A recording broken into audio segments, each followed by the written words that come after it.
सिंध के मुख्तलिफ इलाकों में मिट्टी के तूफान से तबाही। दादू में 70 से ज्यादा घर जल गए, 4 बच्चे जवाहर।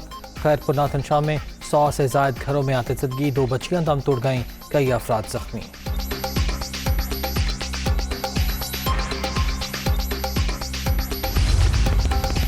गवर्नर पंजाब की नौ मुंतखब वज़ीर आला के हल्फ उठाने में रुकावटें। मुस्लिम लीग नून का मामला लाहौर हाई कोर्ट में ले जाने का प्लान। आज अदालत में दरख्वास्त दायर की जाएगी।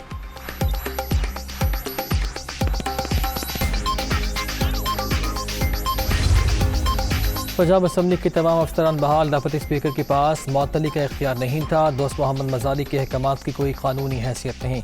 स्पीकर परवेज़ इलाही।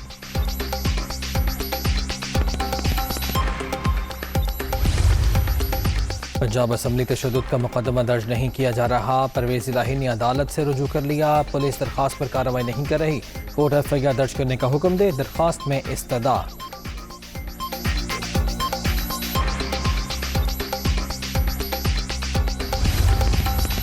पंजाब में बड़े तबादले। वज़ीर आला पंजाब के प्रिंसिपल सेक्रेटरी आमिर जान समेत कई अफसरान तब्दील।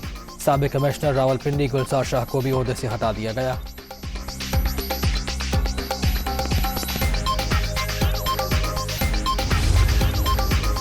और इत्तेहादी हुकूमत 8 दिन बाद काबीना बनाने में कामयाब। सदरानी फलमे के बजाय चेयरमैन सेनेट आज दिन 11 बजे हल्फ लेंगे।